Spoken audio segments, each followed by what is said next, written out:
Shalom. All praises to Yahweh, Bahashem, Yehoshua, Bahashem, Rakakwadash. The honors to the apostles, the elders. Salutations to you, sincere brothers, teaching in truth and sincerity. Lesson will be entitled The Social Experiment of Steph Curry. Video was inspired from the YouTube platform Jason Whitlock Clips for use. His video is entitled, What is Going On with Steph and Aisha Curry? And what is social engineering?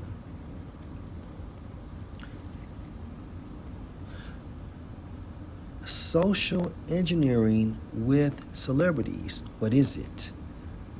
Refers to using celebrities, either their identity, image, or influence as part of a scam or manipulation tactic to deceive people. How do celebrities social engineer people? Celebrities themselves can engage in social engineering by using their fame, influence, and personal brand to manipulate others. While social engineering is usually associated with scams or malicious intent, celebrities often use similar psychological tactics to influence fans, make money, or promote their personal interests. Again, celebrities themselves can engage in social engineering by using their fame, influence, and personal brand to manipulate others. Here are some ways celebrities might use social engineering. Leveraging influence to manipulate public opinion. Celebrities often sway public opinion on issues, products, or political views by using their platform and personal charm. Example, a celebrity might endorse a product or a political candidate, subtly encouraging their followers to buy the product or vote for their candidate based on their admiration or trust in the celebrity. Fans are emotionally invested in the celebrity's choices, which can influence their own decisions without fully considering the product or cause itself. 4. Building a cult of personality around themselves. Some celebrities go beyond just being influencers. They create a brand, persona, or belief system around their public image, convincing followers to trust their judgment on all things. Example, a celebrity endorses a self-help program or lifestyle brand, using their authority and personality to convince fans that their success or happiness depends on adopting that lifestyle. Watch this. Fans may buy into this without critically questioning whether the program is beneficial for them. Let's read that again. Fans may buy into this without critically questioning whether the program is beneficial for them.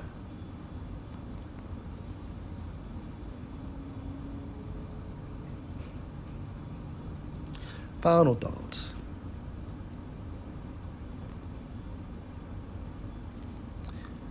While celebrities often engage in persuasive marketing or influencing rather than malicious social engineering, their fame and influence can manipulate followers into taking actions they otherwise might not have, whether that's buying a product, making a donation, or endorsing an ideal. It's important for fans to critically evaluate what they see on social media and to recognize when they are being influenced. Jumping back up. So, why does this work? fans trust celebrities, and therefore Esau utilizes LeBron James, Beyonce, Michael Jordan, etc., etc., etc., to push his agenda. Okay? And for example, LeBron James comes out and say, okay, he accepts the alphabet community. Guess what? His fans will accept the alphabet community based on the judgment of LeBron James. And based on this, since they have so much belief in LeBron James, they will not, okay, assess and evaluate the situation for themselves. It's the blind leading the blind, okay? So let's go to Jason Whitlock. Check this out. All right, I want to start here with this conversation about the install. And I want to start, we're going to focus in initially on Steph Curry. And I know that will sound strange to you. What do you mean, Steph Curry? He's great. He's one of my favorite things about sports and the NBA, and he's married, and he has a good family, and his wife is great, and everything about Steph Curry is great. Jason, how can you criticize Steph Curry? He's not installed. He's got incredible talent. He's not like a Stephen A. Smith or a Kevin Hart or a Charlamagne the God. How can you do this? Well, I'm going to explain to you and show you how. The installation that Cat Williams started us talking about, we went into amazing detail last Thursday and Friday about Diddy and his. And I will say this again and again. All these motherfuckers are set up. Cat Williams, okay, Steph Curry, and so on and so forth. You cannot have a platform that gigantic without selling out. All of them are controlled opposition. Charleston White, etc., etc., etc. Okay, you have to get down. No one is on a platform of Esau doing his or her own thing. Period. In hip hop and how everything is manipulated in hip hop. I'm going to show you how they can take someone like Steph Curry, turn him out, install him, and use him for the exact same nihilistic agenda that I talked about last week as it relates. Nihilistic means what? Not having morals. The music industry. I want to play you a trailer of Netflix's new cartoon, Good Times, which I believe debuts on April 12th. I want to play you this trailer, and then I'm going to explain to you how Steph Curry is being used. Let's watch the trailer. We're just as good as the Evans of old. And that just dynamite. But the truth is, we're the Evans of new. Bitch, you look like money. What about the struggle? We're black. It'll be here tomorrow. Everything black, black bird, black moon, black sky, black, everything black. Wait. Did you hear the music? Everything black, everything black, everything black. They're selling you this as black culture. And black means what? Not having light, spiritual awareness. Okay, only the elect of the Most High has the light. They're selling you this debauchery, this minstrel show, this immorality, this criminality. They're selling you, this is black. This is what black people do. This is black culture. That's what the music is there for. Obviously, the visuals and the everything else works in conjunction with that, works very great synergy with the music. The racial idolatry is there. She's playing to the black gods and her black Jesus and all this, the racial idolatry, the baby drug dealer. It's all there. And how are they getting away with this? Whose name did they slap on this to justify what they're doing? Steph Curry, a basketball player. What does Steph Curry, a basketball player, know about cartoons, know about And I'll say this too. Another way that Steph Curry is being used is to usher in it's okay to be a simp. Okay? So what we're seeing between him and his wife is nothing but a fucking psyop. Think about this. She's coming out saying that she did not want kids. She did not want to marry him. She wants to explore other things outside of their marriage. Okay, like more so dealing with other men. This is nothing but a psyop. So if they're using Steph Curry, okay, as a product of social engineering, what is what is he influencing his fans? That it's okay to be a simp. That if your woman is acting like this, it's okay. Because his fans are saying, well, wait a minute. Hey, Steph Curry has no problem with it. So if my woman is acting like this, then it's okay with me too. Because they trust in Steph Curry. They trust his judgment. Okay? Think about it. How is it that this woman is able to come out here on these platforms and just ridicule and mock him? And he's just sitting back in the wing doing nothing. Unless it's a fucking psyop. And he's getting paid for it.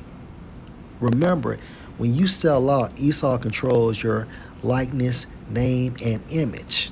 All right? And again, he's utilizing Steph Curry, okay, to say it's okay to be a simp, and to be trampled on by your woman. And don't say nothing. Because according to the Red Pill Society, you know, a man should make over $100,000. Okay, that way he can afford whatever he wants and have the best selection out of women.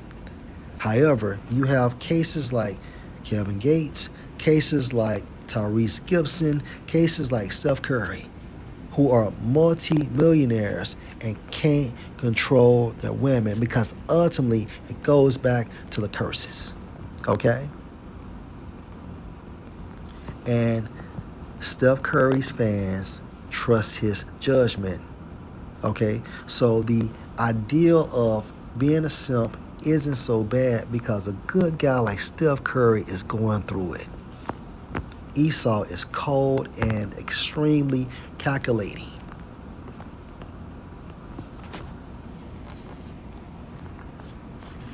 So let's go to Proverbs chapter 31 and verse 3.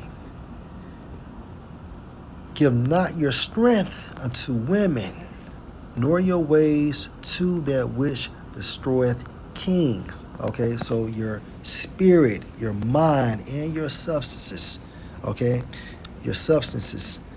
you don't give to a woman. Okay, you supposed to be a ruler, and she is your helpmeet, okay, your assistant, so on and so forth.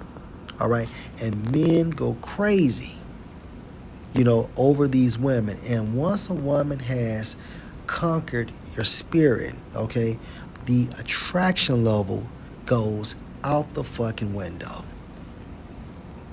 She spends her whole time in the relationship to break you, just to tell you after she has broken you that you need a fucking backbone. Crazy B. So let's go to Exodus chapter 20 and verse 12. Honor your father and your mother, that your days may be long on the land which Yahweh, your power, gives you. The key point is the father is before the mother. Honor your father and your mother, not honor your mother and your father. Honor your father and your mother, right? Which leads me to 1 Corinthians chapter 11 and verse 3. But I would have you know that the head of every man is Mashiach, and the head of the woman is the man, and the head of Mashiach is the Most High. So you have Yahweh, Yahweh Shai, the Israelite man, and the Israelite woman. And also for head in the Greek, you have a definition stating what? Cornerstone. So let's continue.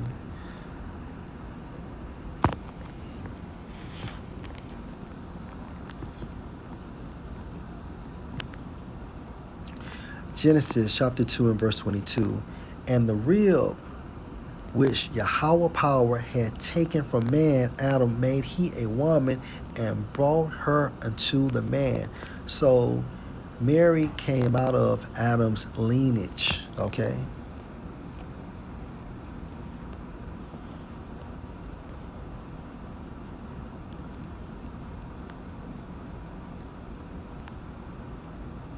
And again, it's like, and the real which Yahweh power had taken from man, made he a woman and brought her unto the man. And that woman was for Adam. Why? to be his helpmeet, to be his assistant, okay? So he can have someone to socialize with as well. Let's go to 1 Timothy. Did not the scripture states it's not good for man to be alone?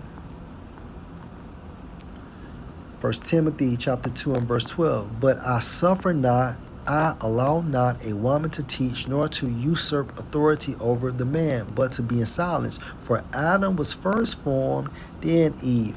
Not Eve and then Adam, but it was Adam first and then Eve. You heard? All right, let's keep going. Ecclesiasticus chapter 26 and verse 23. A wicked woman is given as a portion to a wicked man, Steph Curry, but a godly woman is given to him that fears the Most High. Okay? And that's literal. Let's go to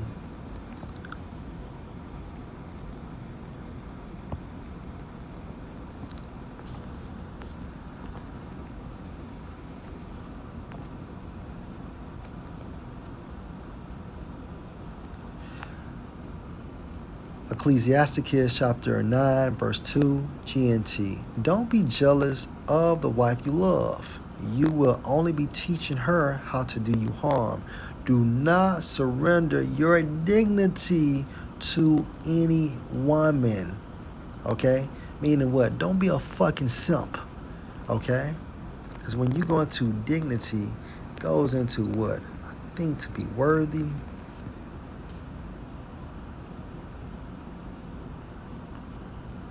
According to New Oxford American Dictionary, the state or quality of being worthy of honor or respect. Also, according to the thesauruses of Oxford American writers, thesauruses, let me just say it like this. According to Oxford American writers, thesauruses goes into self-esteem. And a lot of men lose their confidence, their self-esteem after a breakup, right? And that woman has lost all the attraction that she had for you because now you have no self-esteem. You have no confidence, okay? You worried about what she's saying. Okay, so fuck this simpology bullshit. And it's my belief that what we're seeing with Steph Curry and Alicia Curry is nothing but a psyop to push simp behavior. Okay, so if your woman is saying that she doesn't want kids, okay, she's regretting to have kids, she's regretting that she married you, she doesn't want to be married to you, and you're okay with it. Okay, what is that saying? What is he pushing? And the people that follows him are being social engineered to accept this. Well, wait a minute, a good Christian guy, a clean-cut guy like Steph Curry is okay with it. His wife is bullshitting. Well, I should put up with it too. Do you see how it works? Lord will, this was at a Edifying Shalom.